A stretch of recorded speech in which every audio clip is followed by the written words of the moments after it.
Doon nga sa Isabela. Cagayan, Isabela kami. Pagkatapos, kasi wala kami nakuha dito sa Quezon, Atimunan, lahat yan, area namin yan, Bicol. Wala kami nakuha dyan. Tapos nung move kami ng Isabela, Cagayan. Diyan ng namin ng class 18. Yung class namin na marami noon. Kaya lang, ang sarap, AI nagdala noon. Pagkatapos yung iba, kasi surprise talaga, lasingan ka eh. Lasing-lasing lahat talaga ng tao noon. Ang kalaban? Ang kalaban, nandyan lang pala sa kabilang bundok. Kasi doon kami mismo sa bayan eh. Doon kami PRP kami sa bayan. Nung na yan, gabi, karon ng kasiyahan, kanya-kanyang Ayun kung sino yung makagustong sumama noon, na yung nandun na yung talaga pangkaya mag-operate kasama ng mga AI. Yun, ang nakadali kami noon na marami kami nadali noon. Marami nakuha. Yan sa San Mariano, Isabela. Doon ang pinaka namin noon. Doon ang encounter maraming Tapos naman, dito kami na-assign sa ulit. Kasi ilang linggo pa lang kami ng Isabela. Dito sa Jones. Jones, Isabela, diyan kami nagkaroon ng nagkasalubong ng tropa namin, galing kaming itaas, yung kalaban galing baba. Ay hindi namin alam na hindi na rin kasi pag nag-operate tayo, walang ingay, walang sigarilyo, walang eh. Wala lahat. Sila, kami, malayo pa lang naamoy namin, may sigarilyo. Naamoy nyo? Naamoy namin na sigarilyo, may sigarilyo, yung pala kasalubong na galing kami sa taas, ganito rin sana sila, galing sila sa baba. Ay, nagkabak, pa naman, yung bundok, yung gilid ng bundok, dito kami sa taas, baba sila eh. Nung bakbakan na, sandali lang yun, dahil nagkasalubong lang Nung binakbakan kami, kagad, gapa kasi taas sa baba, nasa taas kami, mas kami, binanatan namin, pero yun pala, kalaban na. Nagradyo yung siya yung nanggaling dito sa kabila yan. Hindi lang namin nahabol. Sabi naman yung kasi, ang kwan natin doon kasi, umbrella style, ang natin. Hindi lang namin kaya hindi magpalata. Akala nila wala ng tropa dito, kami yung nandun. Kasi umbrella ko nang ginagawa natin noon, kaya wala nang ligtas yung kalaban doon. Kaya ganon. Panahon na yan, Master. Anong panahon yan? 1974. Ano yung kalaban yan? Gaano katindi? Gaano kagulo pa yun? Ay, magulo. 1974. Magkabulang. Noon mapapalabang pa kami ng umaga. Sa umaga, alas 6 pa lang, banatan na. Asawa ng Diyos, wala naman kami nakukuha. Wala rin silang, hindi kami nalagasan kasi by section tayo eh. Pagdating na naman ng mga alas 5, bago magdilim, bakbakan na naman. Picture ka na naman. Pero malayo, ibang lugar na naman yun, kaya hindi man pili isang lugar yun. Ibang lugar na naman yung nalakad namin kasi yung yung inalisan ng isang seksyon, pagdating ng gabi, iba na naman yung papalit ng seksyon. Ang akala ng kalaban, wala na kasi nakita, nag-show ko na malis na yung tropa. Nakita nila, wala na. Pero darating na isang seksyon na doon ganun nangyari na naman yung bakbakan namin. Akala nila wala na. Ay papasok kami ng baryo. Pagdilim kasi, pagkagat ng dilim, wala na, umalis ng mga ranger. Wala naman. Kami na naman, ganun ang nangyari. Anong unit mo that time? SR pa kami ng SR? Kasi DS kami ng ng Cabalcom. SR company kayo? Oo, SR. Ranger lang. Ito lang kami, wala kasing dahil katatapos ng namin, ng graduation namin sa Philippines, nag-graduate eh. dito sa 17 IB compound, 17 Infantry Battalion dito sa UP. Mhm. Ano noon, ang batalyong commander noon si Colonel Edon Yap. Tapos ang EXO niya si Colonel Aquino, yung taga rito Narbacan din yun, si Raul yung- Aquino. Yung mga panahon na yun, Master, no, talagang kalaban ang dami talaga. Marami, makapal pa noon ang kalaban. Talagang Parang halos tayo din yung talagang nag ano din yan talaga no, sacrifice din sa lugar na yan. oo, ang dami pasalamat ng buong Isabela noon na mayroong kasi ang pinalitan namin na batalyon noon, 5th IB. 5th at saka 4th, magkabady yan. Ang 4th IB, yun ang pinalitan namin dyan sa Upigamo, Isabela. Yung 5th IB, pinalitan naman ng 20 IB doon sa Kawayan, Isabela. Yan ang mga batalyon na nagagalugad dito sa Cagayan Valley. Marami sila noon. Talagang short-short lang talaga ang buhay yun. Pero never, ilang years ka sa serbisyo noon, Master? Bago ka nag-retire? Oo, kasi 30 years of service nag-retire. Nung ano ako, mga 71 ako, 70 hanggang 80 kasi ako nasa field ako, nasa 17 IB. Mga ano ako noon, mga 5, 6 na taon na ako sa serbisyo noon. Kalakasan pa talaga mag-operate. Mas bagong graduate din, di ba? Oo, Batang-bata. batang-bata, kasarap at saka enjoy ka talaga. Kasi ang dinadala mo, Ranger. Yung talagang mabango ka. Mas isang ka, ang bango ng pangalan ng Ranger, kaya taas. Taas noo ka talaga. Lahat ng tao, pag Sir, Sarge, ginaganon ka na dahil, ganun lang, kasi magandang Paano nila malaman na ranger kayo? paano Sa naman mga mukha ninyo? Oo, kasi iba nung buhok pati yung mga Talagang Mga long hair. long hair, oo, mga long hair talaga. Alam na nila. Pag maski sa punta tayo sa mga kasiyahan, mga bar, mga Mga ranger to. alam na nila yung Kilala mo ba, sir, si ganito, ganyan? Hindi ka makakon, lalo yung mga hindi ka makapagkaila. Kasi alam na, kilala ko namin, ranger kayo. Pero ang respeto nila ng mga ranger noon, Talagang malakas talaga. Talagang hindi kinatatakutan pero ginagalang. Maganda ang nila sa ranger. Maski saan ka pumunta, basta sinabi mo, ranger yan. Mabango. Mabangong nila sa iyo mga tao.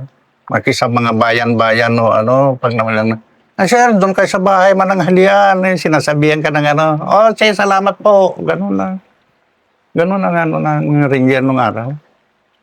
Pero hindi ko lang alam kung maganda pa rin ang patakaran ngayon. ang tagal na rin. Oo, sa tagal na, pero 50 years na. 1974 to 2024. January 1974. 50 years na, oo. Kaya sabi ko, Ang gulo ng Pilipinas niyan. magulo noon, sobra. Kakarating ka pa ng kung saan na dito sa... Marami kang matutunan basta naka-graduate ka ng ranger. lahat. Pero sa Master, mga karanasan mo sa gera, ang dami mo na talagang may ikwento rin noon. Marami. Pero yung mga panahon talaga na gera din, Master, na katulad ng nasubukan mo bang ma-ambush, ma-misencounter? Kasi ang communication nun, iba pa eh. Hindi, yung sa ko, hindi ko masyadong itong massacre. Anong massacre? Kasi ganito yung massacre ng yung pinag-operate kami ng yung S3 ng 17 IB, Colonel Sarmiento noon, S3 ng training officer ng DS kami ng Cabalcom. Ay ngayon, sabi na mag-operate yung Ranger at saka Special Forces. Ang sarap kasi, ang Ranger, 7 lang kami. Ang SF, isang seksyon. Bali na may 22 sila. Kami 7 lang. Ngayon, nag-decide yung namin ng yung team leader ko, si Late Colonel Gallia. na kayo na sir ang papasok kasi mas marami kayo. Blocking force na lang kami. Sabi ng ano ko, team leader, ay kayo na lang sir at ano, kami na lang blocking force. Eh ganito, ang nangyari, kami ang hindi namin kasi magandang nga talaga dahil umuulan. Ang target namin talaga, nandyan yung kubo. Pagkatapos suportado kami ng dalawang kumpanya ng 79B, Alpha at Bravo, blocking force. Nasa baba sila. Ang nangyari, kami ang nag-assault, 7 lang kami. Ranger ang nag-assault. Pero ginapang nyo yun. Ginapang namin. Ang sarap, hindi pala nagkaroon ng kasi. Tumira kagad itong blocking force dahil doon lumusot yung kalaban eh. Yung special forces, doon dumaan yung kalaban eh, nandito na kami sa loob, nakapasok na kami. Eh ngayon, binanatan kami ng special forces. Silang tumitira sa amin para tumira rin yung blocking force sa kabila rin. Kasi doon lahat ng wala kang nangyari sa amin. Mag-withdraw kami, pero ang pag-withdraw namin, ang dami, kita mo na yung mga bata, kalabaw na yung nagpatayan eh. Kasi ang pag-withdraw namin, hindi ka na makapag-withdraw ng patras na gano'n na lang, patras ka. Dahil hindi ka pwedeng, yung space mo kasi bangin na eh. Hindi ka na pwede eh. Kaya withdraw kami, patras na gano'n. Hindi ka pwedeng matras na hindi. Kaya gano'n nung bakbakan na yun eh. Wala na, kaya kami nag-withdraw na, nandun na kami sa taas. Bakbakan na, permi pa rin yung bakbakan. Bahala talaga ang daming Pero kayo yung nasa-sandwich. Nandun. Hindi na kami, kaya nga hindi ka na pwedeng yung paliko na gano'n, paano withdraw. Hindi. Mag-withdraw ka, mauna yung paa mo. Hindi ka pwedeng dahil yung ito marami ka ng kasi yung mababa na yung talagang, kami na talagang tinitira, hindi na kami hindi ka na, withdraw, sabi nung tatamaan tayo, mission counter na ito, kasi binubugbog sa kabila, binubugbogan ng special forces. Wala na, pagkaran ng tawagan na eh. Tawagan ng mga unit yun. Massacre. Tingnan mo yung puro mga baboy, kambing, pero nakalusot yung kalaban dito sa special forces. Kaya pala nagpaputok sila ng binanatan. Alam din ng mga blocking force, rat-rat na. Yung pala kami nang rarat, kami tutunasin na. Hindi ka pwede withdraw kami. Kaya gano'n nung makita madilim mga alas 4, alas 5, umuulan kasi, bumagyo eh. Pinasok namin yung, kita mo, ang daming, ang dami ng mga lahat ng mga ultimo manok, may tama pa ng pala. Paano kayo nag-survive doon? Walang galos kayo? Wala na, galos muna nga eh. Yung hindi ka na pwedeng doon dahil kami dati, mabuti pa kami. Nabuhay pa kayo? Mababa talaga yung makita mo talaga yung mga lupa, yung mga pero akala ko may tama ako, pero wala. Kami lahat yun. Nag-iisa-isaan kami hindi pwedeng tumayo yan. Dahil tudas ka. Ang bababa ng mga tumitira yun nandun sa tumitira na sa taas eh. Isang yung kami nang tinitira nila. Pero hindi rin nila alam na kayo na yun. Alam na nila na nandun na kami sa loob. Pero ito kasing special forces kasi, DS din sila doon, gano'n. Dumaan yung kalaban doon. Ayun na, umpisa na siyempre, ratratan na. Wala kami magawa dahil nandun na kami sa loob eh. Kaya nga, pag withdraw namin, maunang paa mo mag-withdraw. Hindi ka pwede mag-withdraw ng back ng gano'n, hindi. Kasi pag yung pagmak mo, baka mamaya doon ka pa madadali. Wala na M203, mga lahat. Doon na yung nagpupukpukan na doon pag hindi ka mobilisan eh. Wala na, kaya sabi ko, ito na yung sinasabi kong massacre. Ang daming yung mga nasira doon. Ilagan isa nila. Sitio Malaping, Barangay Hindi ko alam kung barangay yun.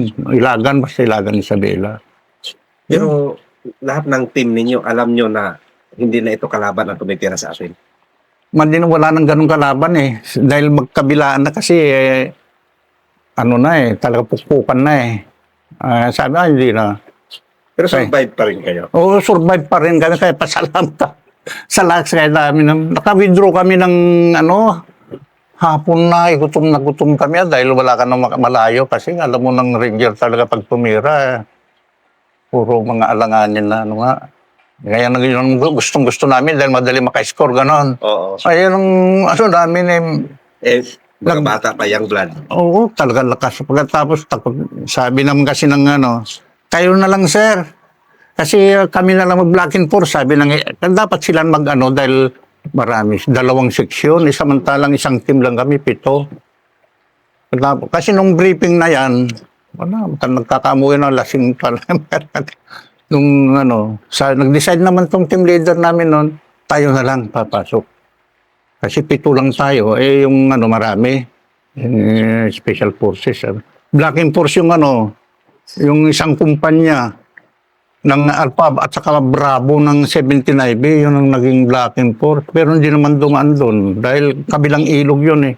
Ang sapan nila yung kalaban nandito sa labing ilog eh. Kaya nung dito naman sa mataas, nandun dito nga kami galing sa taas eh. Ganun nangyari. Saan withdraw kami? Hindi ka pwede mag-withdraw nga ng mauna paa mo.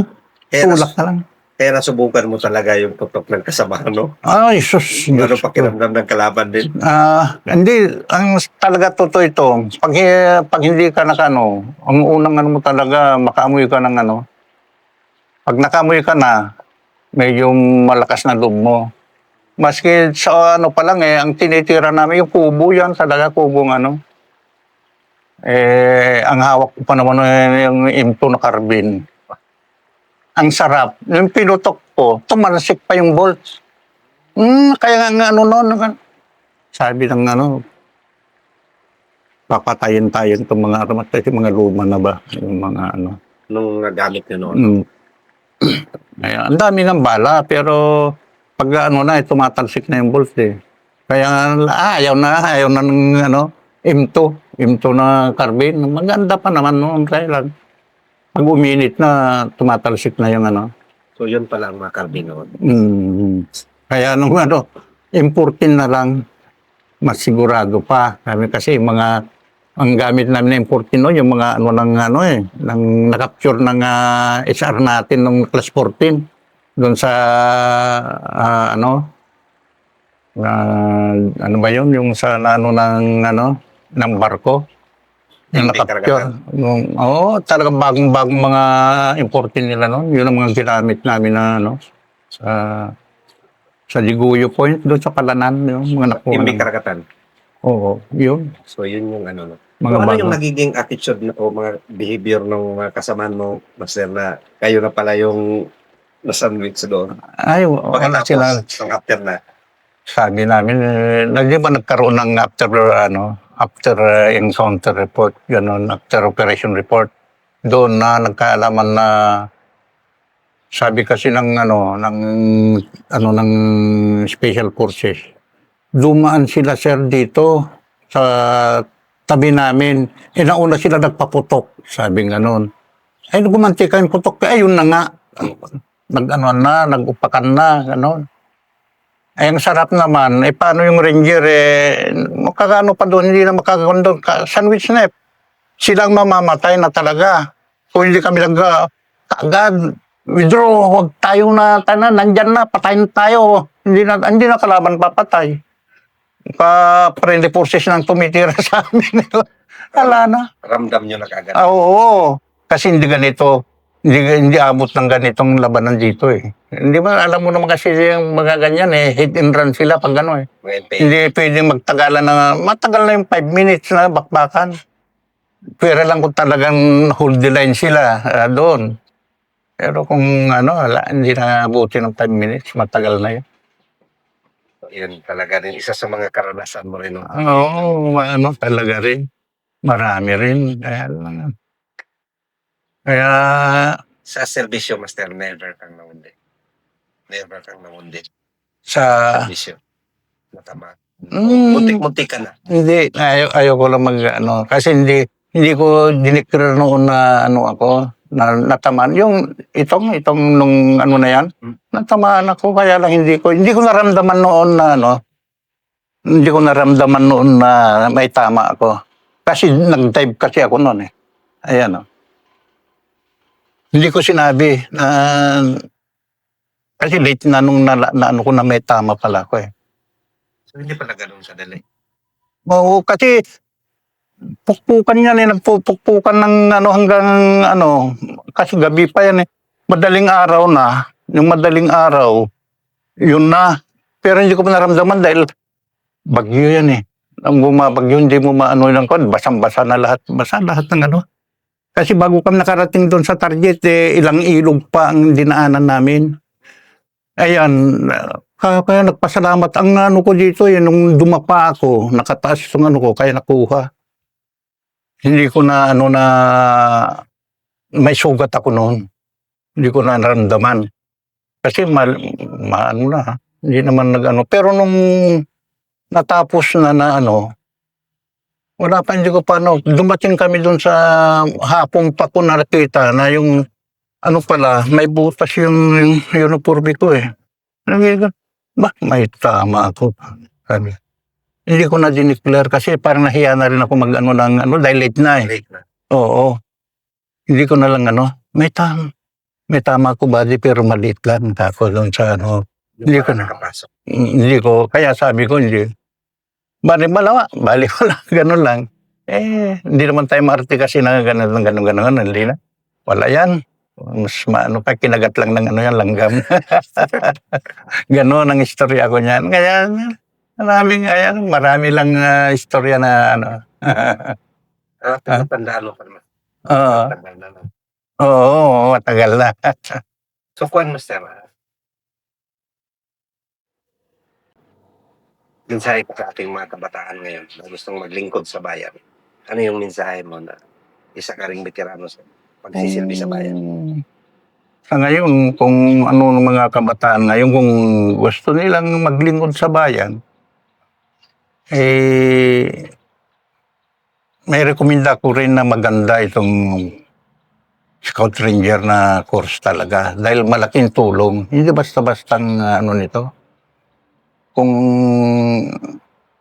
yung anak ko nga eh, Oo. sabi ko na, anak, pero inano ko na lang na ano dahil ayaw kong masundan yung apak ko, sabi ko. Gusto rin ng anak ko, pero wag na lang anak kasi yung staff sergeant na yung anak ko, matangkad pa naman. Basketball player ng army doon sa Bonifacio. Nasa SEG ngayon. Sabi ko, ranger ako pa. Sabi niya, ay wag na anak. Kasi tama na lang sundalo mag-ano ka, pero pag ranger kasi iba, sabi ko. Maganda rin kinabukasan mo, kaya lang ano, pag natapat ka sa alanganin, madali. Kaya nasa kanila kung gusto ninyong ano, mga kabataan ngayon, advice ko lang kung ano, magserbisyo kayo. Pero mag-ranger ka, the best. Oo. Yun lang. So, yun lang sa akin, Master.